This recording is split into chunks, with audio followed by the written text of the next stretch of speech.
오늘 본문은 아브라함의 첩 하갈이라는 여성의 이야기를 다루고 있습니다. 하갈이 아브라함과 동침하여 낳은 아들의 이름은 이스마엘입니다. 이스마엘이 14살 되던 해에 아브라함의 아내 사라는 90세의 나이에 아들을 낳습니다. 하나님께서 약속하신 생명을 드디어 보내주신 것입니다. 아브라함은 아이의 이름을 이삭이라고 짓습니다. 이삭이 자라서 젖을 떼는 날이 됩니다. 당시 사람들은 아기가 태어나게 되면 3년 정도 젖을 먹였다라고 합니다. 그러므로 이삭이 만 3세가 되었을 때 젖을 뗀 것으로 보입니다. 자, 이삭이 만 3세가 되면 그의 이복 형인 이스마엘은 만으로 17세가 되겠습니다. 아브라함은 이삭이 젖을 떼는 날을 맞아 성대한 잔치를 베풉니다. 그래서 아마 많은 사람들이 찾아와 가지고 건강하게 잘 자라준 이삭을 축하하면서 뜻깊은 시간을 보냈을 것입니다. 그런데 그때 이삭의 이복 형인 이스마엘이 자신의 그 동생인 그 사랑스러운 그 이삭을 놀려주는 사건이 발생합니다. 이 광경을 사라가 지켜봅니다. 그녀는 이 일을 못 본 척하지 않습니다. 사라는 남편에게 하갈과 그의 아들 이스마엘을 집에서 내쫓으라고 요구합니다. 그리고요, 한마디 더 합니다. 21장 10절 하반절 말씀 제가 찾아 읽겠습니다. 이 종의 아들은 내 아들 이삭과 함께 기업을 얻지 못하리라. 하갈의 아들 이스마엘에게 아무것도 주지 말라라고 사라가 요구하고 있습니다. 그래서 우리가 질문 가지게 돼요. 하갈의 아들 이스마엘도 아브라함의 자식인데 사라는 왜 이스마엘은 아버지의 재산을 상속받을 수 없다라고 말하는 것일까요? 당시 사회에서 첩의 자식은 아버지의 재산을 상속받을 수 없다라고 규정했기 때문일까요? 그렇지 않습니다. 창세기 25장 1절부터 6절을 보시면 아브라함은 그두라라는 여성을 후초로 맞이하여 여러 명의 자식을 낳습니다. 중요한 점은 아브라함은 그두라가 낳은 자식들에게도 재산의 일부를 나누어 주었다라는 점이에요. 이러한 정황에서 우리가 추정할 수 있는 것은 단 하나입니다. 그것은 사라와 하갈 두 여인 사이가 매우 좋지 않았다라는 것이에요. 두 사람의 갈등은 17년 전 하갈이 이스마엘을 임신했을 때부터 시작이 되어 지금까지 이어져 왔던 것입니다. 그러다가 이스마엘이 본초의 아들인 이삭을 놀려주는 일이 발생하자 이것을 빌미로 사라는 하갈을 완전히 집에서 내쫓기로 결심한 것입니다. 아브라함은 두 여인 사이에서 이러지도 못하고 저러지도 못합니다. 첩의 자식일지라도 엄연히 이스마엘은 자기의 아들이므로 아버지로서의 책임을 다해야 합니다. 아브라함은 이 일로 많이 근심합니다. 그때 하나님께서 아브라함에게 나타나시어 사라의 요구를 들어주라고 말씀하십니다. 그러면서 두 가지 가르침을 주시는데요. 우선 이삭에게서 난 자라야 내 씨라 부를 것이다 이렇게 말씀해 주시고요. 다음은 이스마엘도 내 씨니 즉 너의 자손이니 그 말이죠. 내 씨니 내가 그로 한 민족을 이루게 하겠다라고 약속하십니다. 비로소 아브라함은 하갈과 이스마엘을 집에서 내보내기로 결정합니다. 다음 날 이른 아침 아브라함은 하갈에게 떡 한 덩이와 그리고 물 한 가죽 부대를 메워주면서 집을 떠나게 합니다. 이 모습을 사라와 그의 아들 이삭이 아마 지켜봤을 거예요.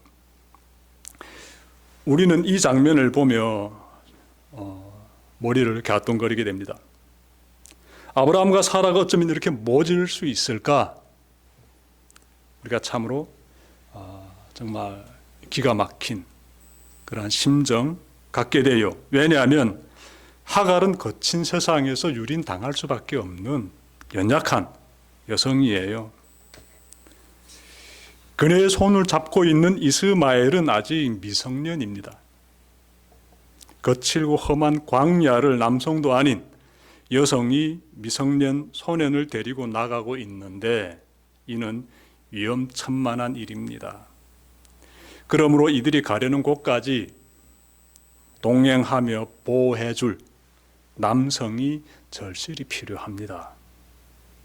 가는 길에 도적들을 만날 수도 있고 사나운 맹수도 만날 수 있기 때문에 남성의 보호가 절실히 필요합니다. 아브라함은 수백 명의 종을 거느리고 있는데 말씀 보십시오. 하갈과 이스마엘이 집을 떠날 때 단 한 사람도 붙여주지 않습니다. 더 기가 막힌 것은 하갈에게 건네준 양식을 보십시오. 고작 빵 한 덩어리와 그리고 물 한 가죽 부대입니다. 원어 성경을 보면 아브라함이 하갈에게 건네준 빵이라는 이 단어를 보게 되면 복수형이 아닌 단수형입니다. 그러니 여러 빵을 준 것이 아니라 빵 한 덩어리만 준 것이에요. 아브라함에게는 많은 가축이 있습니다. 그 중에서 나귀 몇 마리를 건네주고 양식도 넉넉하게 그 나귀에 이렇게 지워주고 그리고 보호자도 한 사람 붙여서 이렇게 내보내지 않고 있어요. 그냥 두 사람 그냥 집에서 딱 내보내면서 떡 한 덩어리와 물 한 가죽 부대만 보내고 있습니다. 어떤 생각이 듭니까? 이제 헤어지면 다시는 못 볼 텐데 더욱이 젊은 나이에 자신에게 들어와 아이까지 낳아준 여성인데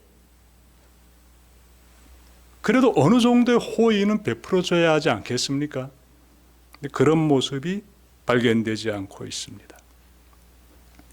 아브라함과 사라가 왜 이리도 모진지 참으로 이해가 안 됩니다. 두 사람은 하나님을 믿고 있는데 특히 아브라함은 하나님으로부터 의인이라고 평가받고 있는 사람인데 왜 이리도 모질게 행동하는지 도무지 알 수가 없습니다. 오늘날 세상에서도 회사에서 직원을 내보낼 때 퇴직금을 줘서 내보냅니다.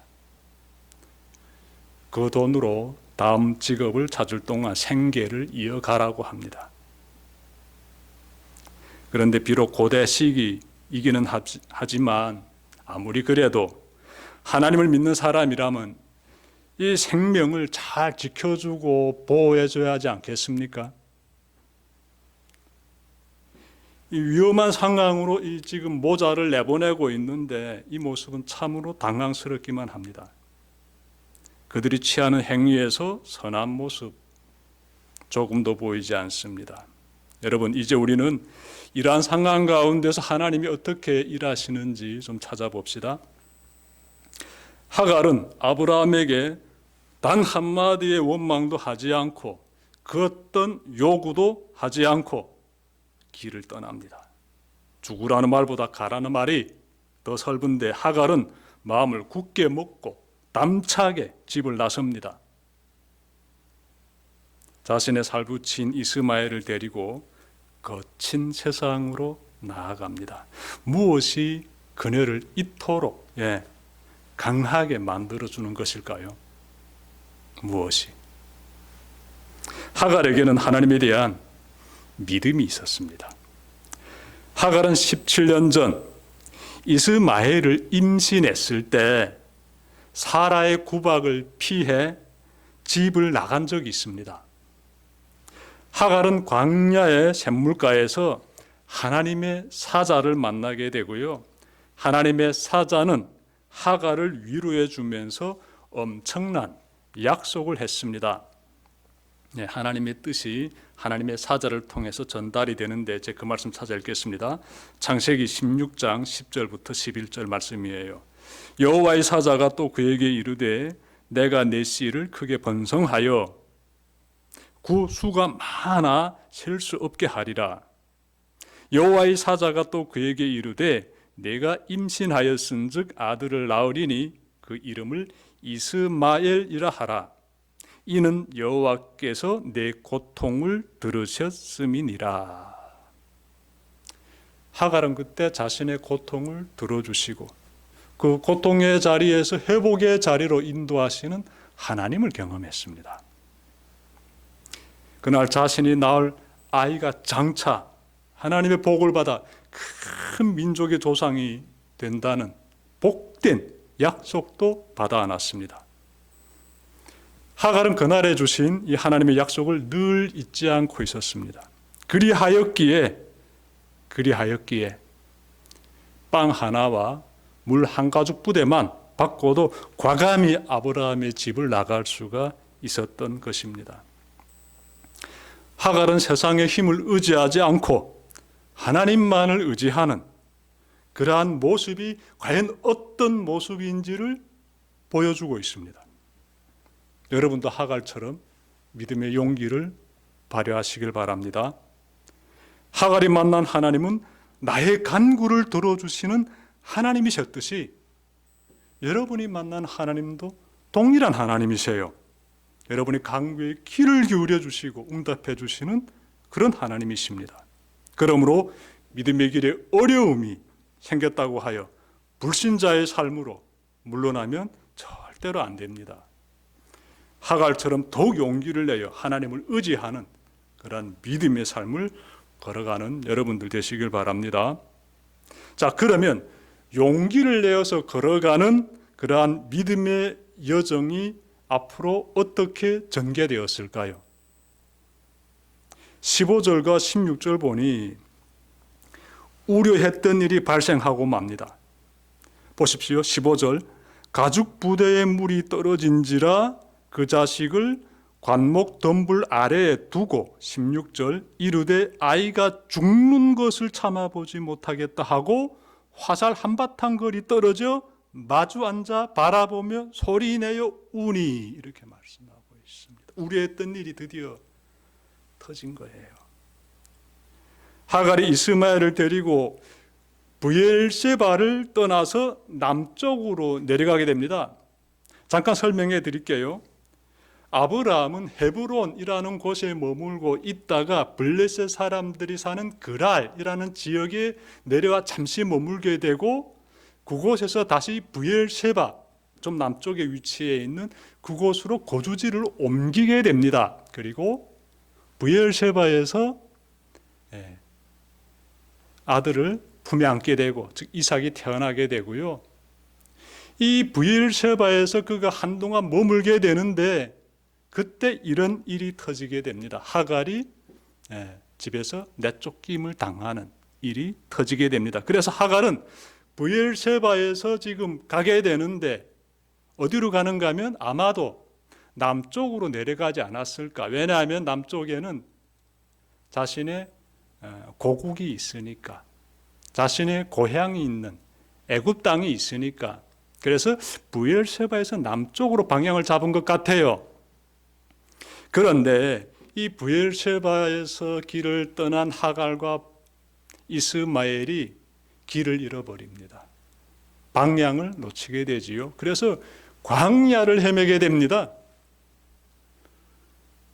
가지고 있던 떡과 가지고 있던 물 한 가죽 부대가 다 떨어지게 돼요. 지금 그 내용을 지금 말씀하고 있습니다. 빵과 물이 다 떨어지고 맙니다.